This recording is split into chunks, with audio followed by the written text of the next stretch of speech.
예전에 제가 한국을 방문했을 때 어느 교회의 주보를 보고 깜짝 놀랐습니다.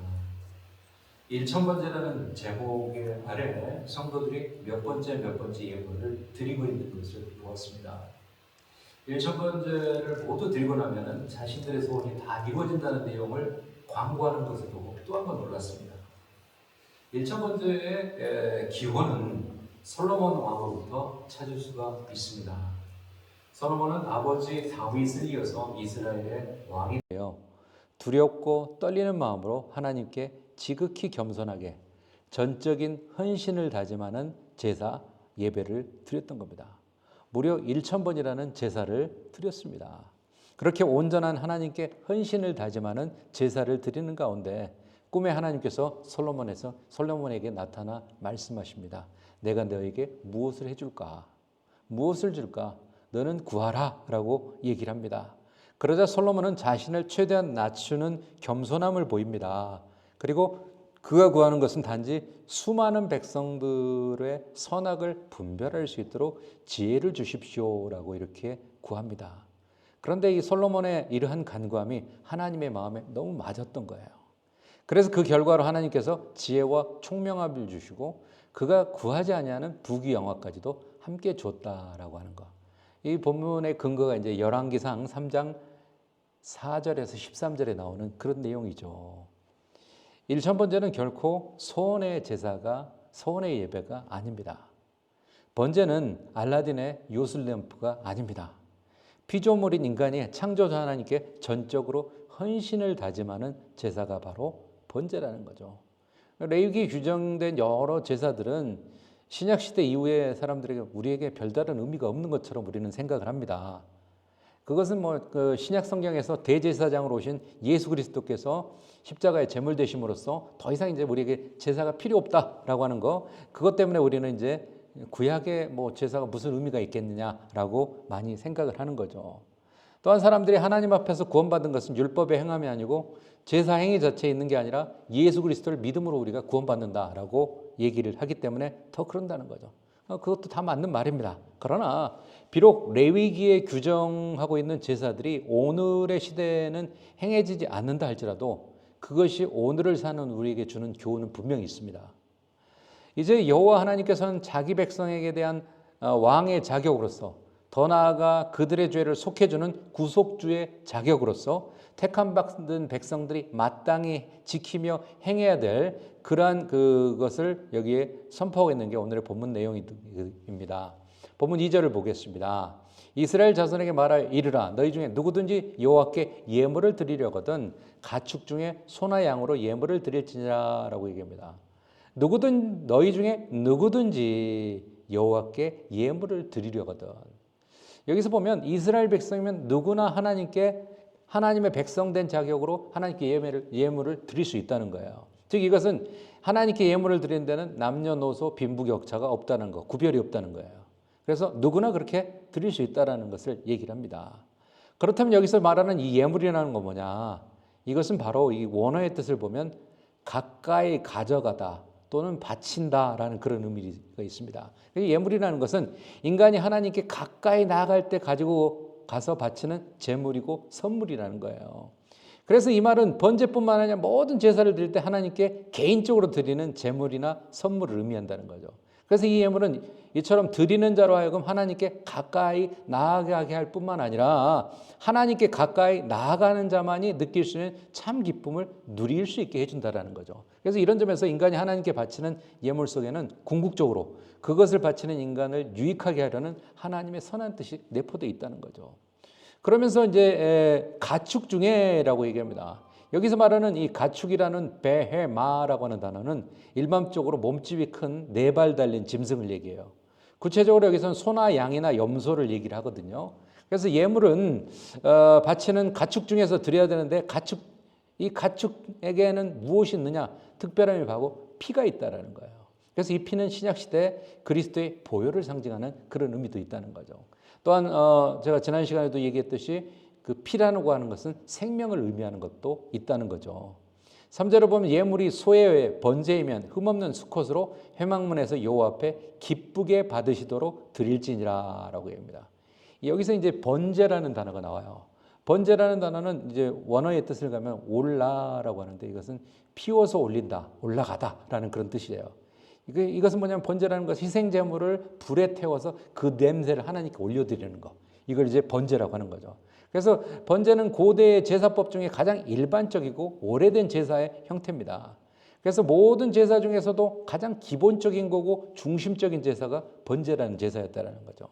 그래서 구약의 5대 제사를 보면 번제, 소제, 속죄제, 속건제, 화목제라고 하는 5가지 제사가 있는데 이 다른 제사들과 구별되는 번제만의 독특한 특성은 딱 하나가 있는데 그건 뭐냐면 제물을 하나도 남기지 않고 다 불로 전부 태워가지고 하나님께 올려드린다는 거죠. 그래서 번제는 남는 게 없는 거예요. 그럼 번제의 의미가 한마디로 뭐라면 온전한 헌신을 의미한다는 거예요. 그래서 솔로몬 왕이 아버지 다윗을 이어서 이스라엘의 왕이 됐는데 이 사람이 두렵고 떨리는 마음을 가지고 있었던 거죠. 그러면서 그때 당시에는 왕은 백성들의 그 선악을 분별하는 그런 재판관의 역할도 했었던 것을 봅니다. 그래서 이 수많은 백성들이 있는데 이들의 선악관의 판결을 온전히 할 수 있도록 하나님 지혜 주십시오라고 하면서 하나님께 헌신과 충성을 다짐하는 1000번의 번제를 하나님께 계속 드렸다는 거예요. 그래서 우리는 이 번제라고 하는 것은 온전한 헌신을 의미하는 거다. 우리가 소원을 이루기 위해서 드리는 게 아니다. 번제라는 것은 우리가 뭐 이렇게 어떤 목적을 위해서 드리는 게 아니라 우리가 온전히 하나님께 내가 하나님을 잘 섬기고 헌신하겠습니다라고 하는 걸 다짐하는 거라는 거죠. 그래서 번제를 드리는 헌신의 제사를 드리는 이 헌제자라고 하는데 이 번제를 드리는 헌제자는 그럼 어떤 역할을 하느냐? 크게 몇 가지로 볼 수 있는데요. 첫 번째가 제사를 드리는 헌제자는 번제물에 안수를 한다. 4절 보죠. 그는 번제물의 머리에 안수할지니 그를 위하여 기쁘게 받으심이 되어 그를 위하여 속죄가 될 것이다. 안수한다라고 하는 것은 안수의 목적이 자신이 가진 무엇인가를 타인에게 전가시키는 거예요. 그래서 제물을 안수하는 행위는 그 제물을 드리는 자가 안수를 통해서 그 제물과 하나가 되고요. 자신의 죄를 그 동물에게 전가시키는 게 안수의 형식을 통해서 그렇게 된다는 거죠. 그래서 이 제물을 드리는 자가 자기 대신 처참히 죽어가는 제물의 모습을 통해서 죄의 심각성과 속죄의 은총을 마음속에 체험하는 게 바로 번제라는 겁니다. 그래서 그 안수하는데 안수한다라고 하는 말은 그가 자신의 손을 그 짐승의 머리 위에 얹는다는 거예요. 그래서 여기에는 2가지 의미를 갖고 있다고 하는데요. 제물을 드리는 자가 직접 자신의 손을 제물 위에 올려놓아야 된다는 거. 두 번째는 제물 위에 손을 얹을 때 이걸 힘껏 단단히 눌러서 얹는다라는 그런 의미를 갖고 있어요. 이 점에서 유대 랍비들은 이렇게 얘기해요. 제물을 드리는 자는 그의 양손을 희생 제물의 양뿔 사이에 얹고 힘을 다해 힘껏 눌러야 된다. 그게 뭐냐면 자기의 죄가 이 제물에 전가된다라는 그런 의미가 있다는 거예요. 그래서 그게 이제 속죄가 될 것이다 라고 얘기한다. 이 속죄된다는 것은 덮는다, 가린다라는 그런 의미가 있다는 거죠. 그래서 속죄가 된다는 의미는 하나님 앞에 제물을 드리는 자가 사실은 자기가 죽어야 되는데 내가 죽을 수 없으니까 내가 가장 아끼고 소중하게 여기는 그 짐승을 대신 안수해서 자기의 죄를 거기에 전가시키고 그 짐승을 잡아서 하나님께 드림으로써 자기의 죄가 덮어진다라는 그런 의미를 갖고 있다는 거죠. 그래서 이 번제에는 속죄제처럼 속죄의 효과가 그렇게 나타나는 거라는 거죠. 두 번째로 이 번제를 드리는 사람이 해야 되는 것은 제사 드리는 자가 수송아지를 잡을 것이다 라고 본문 5절은 얘기합니다. 5절에 보면 그는 여호와 앞에서 그 수송아지를 잡을 것이요 라고 얘기합니다. 여호와 앞에서라고 하는 것은 구체적으로 어디냐면 하나님의 임재의 상징적인 초소인 성막문 번제단 곁에서 그걸 하는 거예요. 그래서 여기서 수송아지라고 한글로는 그렇게 돼 있지만 이것은 1년 된 송아지를 가리킵니다. 그래서 성숙한 소를 가리킬 때 이걸 또 사용하기도 하죠. 그것을 잡는다. 잡는다는 것은 동물의 희생제사와 관계되는 이건 단어인데 특별히 한글로 이렇게 그대로 해석하면 처참한 사례를 의미합니다. 이처럼 백성의 죄를 속하기 위해서 흠없는 동물을 대신해서 처참하게 사륙당하게 하는 거, 이게 바로 제사의 그 과정이라는 거죠. 그래서 이것은 바로 그리스도께서 앞으로 당하실 고난의 극치를 보여주는 예표이고요. 희생제물을 드려서 죄를 속함받는 자는 죽어가는 제물의 모습을 통해서 죄라는 게 이렇게 심각한 거구나. 내가 죄를 범해가지고 죄가 없는 짐승이 나 대신에 내가 안수함으로써 그 죄를 안고 죽는구나라는 것을 느끼면서 속죄의 은총을 잊지 말아야 된다는 그런 의미가 담겨 있다는 거죠. 세 번째로 제사를 드리는 자가 하는 게 뭐냐면 번제물의 가죽을 벗기고 각을 떴다는 거예요. 6절을 보면 그는 또 번제물의 가죽을 벗기고 각을 뜰 것이요. 희생제물의 가죽을 벗기는 이유는 두 가지인데요. 첫째는 성결 의식의 행위로서 제물 드리는 자의 아주 후패한 겉모습을 완전히 제거한다라는, 그래서 진실한 내면적인 부분만을 드러낸다라는 의미에서 가죽을 벗긴다라는 의미가 있고요. 또 하나는 완전한 자기의 희생을 상징하는 그런 의미가 있어요. 비록 짐승을 잡아 그 피를 흘리게 했다 할지라도 그 모습은 여전히 살아있는 형태를 유지하고 있기 때문에 따라서 완전할 자기 희생을 상징하는 번제 정신에 맞도록 하나님 앞에서 그 짐승의 형태를 아주 없애버리기 위해서 가죽을 벗기는 거라는 거죠. 그래서 전적인 헌신의 제사를 의미한다는 거죠. 또 각을 뜬다는 것은 조각을 내고 절단한다는 그런 의미거든요. 그래서 이것은 희생제물의 각 부위가 불에 잘 타도록 하기 위한 목적도 있지만 짐승의 모든 부위를 남김없이 하나님께 바친다는 전적인 헌신의 의미도 담겨져 있다는 거예요. 그래서 번제를 드리는 우리가 기억해야 될 중요한 한 가지는 뭐냐면 그것은 이스라엘 제사에서 가장 활발하게 움직이는 사람은 제사장이 아니라 번제를 드리는 헌제자라는 거예요. 그 사람이 굉장히 바쁘게 움직이는 거죠. 짐승에다 안수해야 되죠. 또 짐승의 가죽을 벗겨야 되죠. 또 짐승의 각을 따야 되죠. 자기가 다 하는 거예요. 그래서 헌제자의 적극적인 협조 속에서 이제 제사장이 번제 제사를 집례하는 거예요. 이스라엘 제사가 이처럼 헌제자의 적극적인 참여를 전제로 해서 말하자면 제사가 이루어진다는 거예요. 그래서 오늘의 예배를 우리는 생각해 보는 거죠. 오늘의 예배는 어떠냐? 예배의 회중이 참여가 잘 안 되고 있다는 거죠. 그냥 목사님이 그냥 찬송하고 성가대가 찬양하고 인도자가 하고 기도자가 기도하고 그리고 목사님 설교하고 그냥 그렇게 해요. 그래서 대부분의 사람들은 그냥 지켜보는 거죠. 구경꾼, 관람자 형식으로 그렇게 돼버린다는 거죠. 그래서 온전한 예배의 모습은 우리가 예배학적으로 봤을 때 우리는 적극적으로 참여하는 거예요. 모두가 참여하는 거. 그게 바로 우리가 적극적으로 하나님께 제사 드리는 예배의 올바른 모습이다라고 생각할 수 있다는 거죠. 그래서 오늘의 예배는 하나님의 은혜에 감사하는 기본 정신에서 비롯된 거다라는 거. 그래서 우리가 주일날 왜 더 늦게까지 쉬고 싶고 편하게 있고 싶은데 하나님 앞에 찾아오느냐? 하나님의 은혜에 감사하고 하나님께 경배드리기 위해서 목적을 가지고 우리가 찾아오는 거라는 거죠. 그래서 오늘의 예배도 우리의 모든 삶의 영역에서 이루어지는 하나님의 구원의 은총에 감사하는 태도가 반드시 있어야 된다. 그게 수반돼야 된다는 거죠. 아울러서 오늘날의 예배는 이스라엘의 5대 제사가 가지고 있는 기본적인 의미를 우리가 그것을 실현하는 데 힘써야 된다. 달리 말하면 우리는 예배를 드릴 때마다 전반적인 속죄와 온전한 헌신, 감사와 충성, 화해와 친교, 부지 중에 지은 범죄와 남들에게 입은 손해를 속죄하는 또 손해배상하는 그런 기본 정신을 우리가 삶 속에서 실천해야 된다는 거죠. 앞으로 제가 이제 다른 제사에 대해서 또 이렇게 설교를 하게 되면 그 부분에 대해서 조금 더 자세하게 이렇게 언급을 하겠습니다. 네 번째로 제사 드리는 사람이 해야 되는 거면은 제사 드리는 자가 내장과 정강이를 물로 씻었다라는 거예요. 본문 9절에 보면 그 내장과 정강이를 물로 씻을 것이요 라고 얘기합니다. 정강이라고 하는 것은 지면에 접촉하는 짐승의 그 지면에 접촉하는 그런 부분이에요. 그래서 가장 더러워진 상태고 더러워지기 쉬운 그런 부분이라는 거죠. 그래서 하나님께 드리는 제사의 부분에서 반드시 물로 깨끗이 씻어야 되는 거죠. 왜? 깨끗하게 드려야 되기 때문에. 이것은 하나님께서는 거룩하시기 때문에 드리는 제물 또한 정결해야 된다는 것을 여기서 의미한다는 거죠.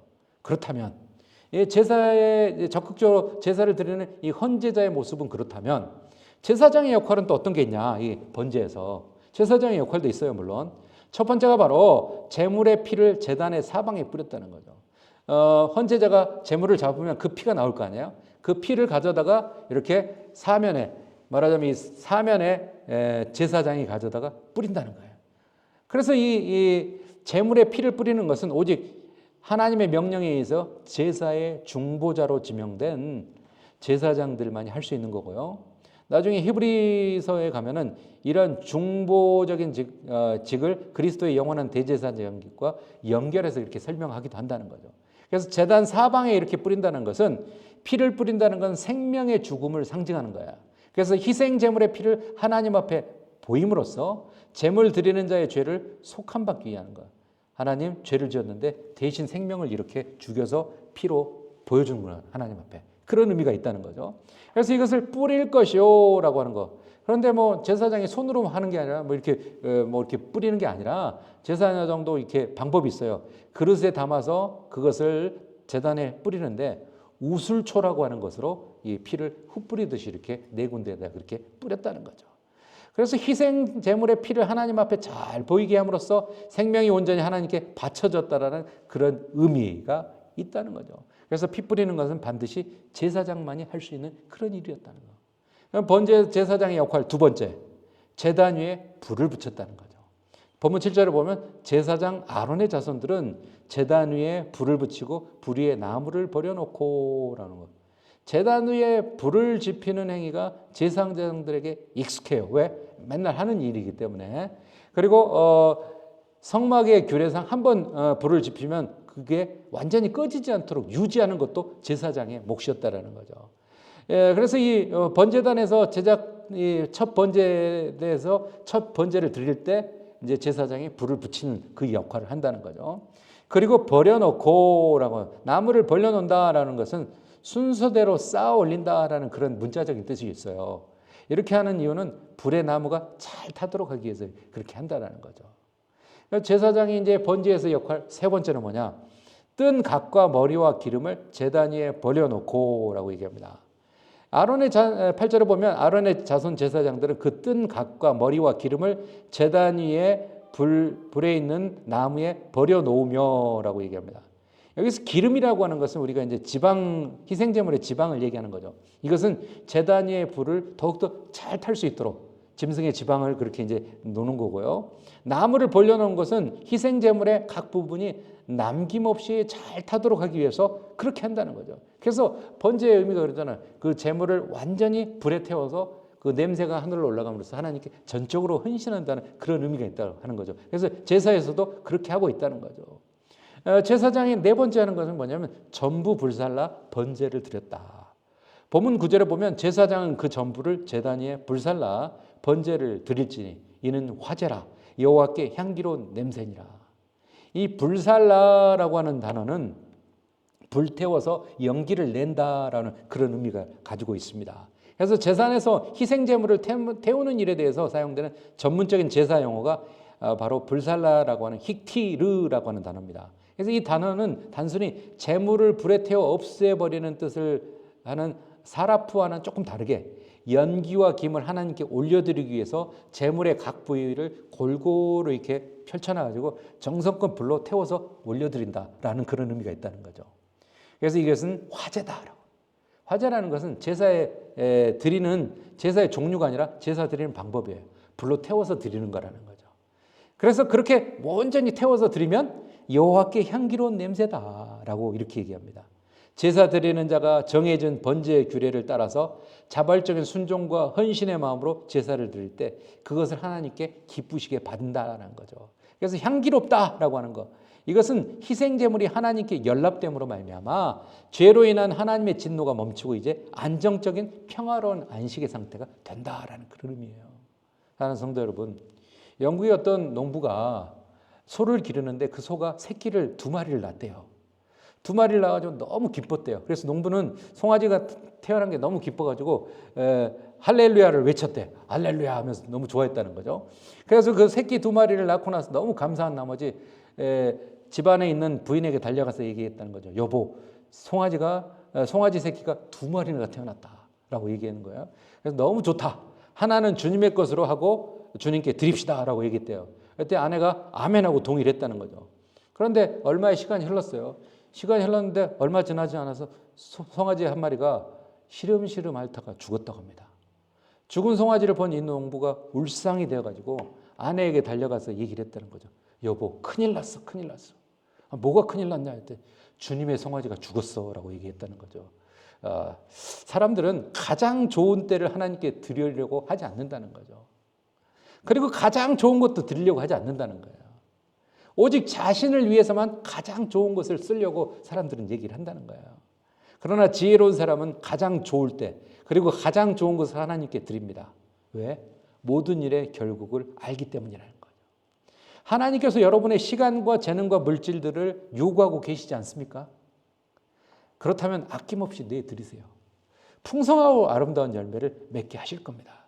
여러분 안을 가득 채우고 있는 온갖 것들을 속히 주님 앞에 내려놓으시기 바랍니다. 주님께서 더 크고 놀라운 것으로 가득 채우기 위해서 여러분 안이 깨끗하게 비워지기를 원하고 계시는 거라는 거죠. 어느 축구 선수의 이야기예요. 유명한 축구 선수였는데 한 기자가 인터뷰를 했어요. 이렇게 훌륭한 선수인데 하루에 축구를 얼마나 연습하세요? 이렇게 물어봤대요. 그랬더니 그 선수가 대답을 했다는 거죠. 공을 차고 있는 시간은 차고 있는 시간이고 공을 차지 않는 시간에는 축구에 대해서 이야기를 하고 또 축구의 이야기를 안 하고 있을 때는 축구에 대해서 생각을 합니다. 그러니까 공을 찰 때는 공 차고 있는 시간이고요. 공을 안 차면 또 축구에 대해서 이야기하고 축구에 대해서 얘기 안 하면 축구에 대해서 생각을 하고 있다는 거예요. 이건 뭐냐면 다시 말을 바꿔보면 24시간 다 축구에 대해서만 이렇게 생각하고 연습하고 있다는 거죠. 어느 시간도 쉬지 않고 오직 축구만을 생각했다는 이것이 바로 축구에 대한 전적인 헌신이라는 거예요. 번제를 드리는 자는 모든 일을 제사장에 맡기고 자신은 뒷짐지고 가만히 구경하는 그런 사람이 아니에요. 재물을 잡는 일을 철저하게 자기 소관이었어요. 제사장은 그처럼 잡혀진 재물을 하나님께 직접 바치는 역할, 그걸 담당했을 뿐이라는 거예요. 재물을 바치는 사람은 지위고하를 막론하고 빈부귀천을 떠나서 재물에 목을 칠 것이고 그러는 가운데 피방울이 튀어서 자기에게 묻을 거고요. 가죽을 벗기면서 뜰 때 피비린내 같은 게 날 거고 내장과 다리를 씻을 때 아주 역겨운 냄새가 날 거예요. 그렇지만 그걸 다 감수해야 돼요. 누구나. 그러나 그렇게 함으로써 그의 제사는 살아있는 제사가 될 수 있었다는 거죠. 하나님 앞에 죄인된 자신의 목을 치는 심정으로 재물의 목을 친다는 거죠. 하나님께 자기의 안과 밖을 온전히 바치는 마음으로 재물의 가죽을 벗겼을 것이라는 거, 그리고 내장을 씻었을 거라는 거. 자신의 다리를 이제부터는 하나님의 도구로 쓰리라고 다짐하고 짐승의 네 다리를 씻었다는 거. 재물을 죽이면서 사실은 자기가 하나님 앞에 죽는 것이었다는 걸 느꼈을 거라는 거죠. 예배는 목사의 설교를 감상하고 성가대의 찬양을 구경하는 시간이 아닙니다. 예배는 자기가 죽는 시간이에요. 자기 목을 치고 사지를 온전히 하나님께 내어놓는 시간이 바로 예배라는 거죠. 그날 선포되는 말씀이 어떤 말씀이든지 그 말씀 앞에 자기의 안과 밖을 온전히 내어놓아야 됩니다. 자기를 각도서 그 말씀 앞에 들여놓아야 된다는 거죠. 온전한 굴복이 있어야 된다는 거죠. 완전한 자기 부인이 있어야 된다는 거죠. 그처럼 자기가 없어질 때 그곳에서 하나님 말씀만 남는다는 거죠. 그의 심령이 말씀으로 채워질 것이고 그리고 일주일 동안 그 말씀이 그를 지배할 거라는 거죠. 이런 예배가 사람을 변화시킵니다. 여러분이 예배를 수없이 드려도 여러분 자신이 죽지 않으면 그 예배는 여러분을 변화시키지 못합니다.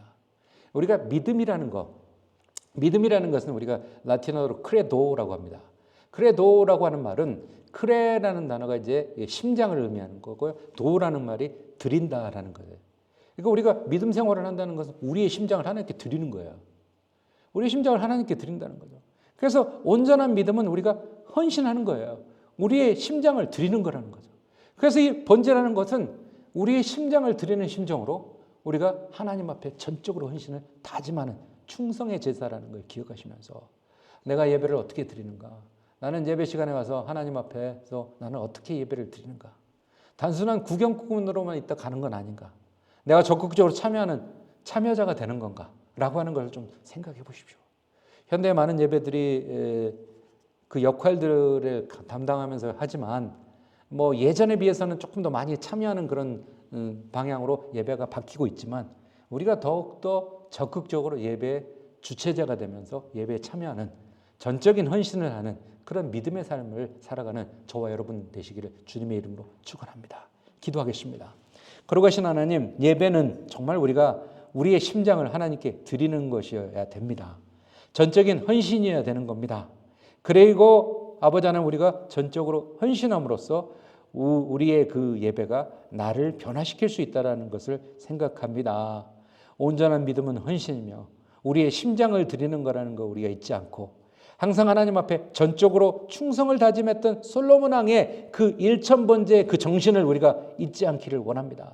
우리는 정신은 잊어버리고 그 예배를 드리고 나서 일천번의 제사를 드리고 나서 솔로몬 왕이 열매로 얻었던 것에만 우리는 초점을 맞추고 살지는 않습니까? 하나님 열매에만 우리가 관심 갖는 게 아니라 하나님 결과에만 관심을 갖는 게 아니라 우리가 전적으로 하나님께 헌신하며 충성하는 그러한 믿음의 백성의 삶을 살아가는 우리가 되기를 원합니다.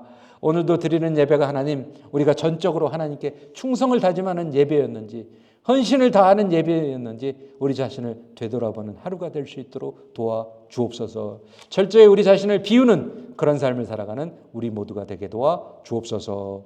예수 그리스도 이름 받들어 간절히 기도하옵나이다. 아멘.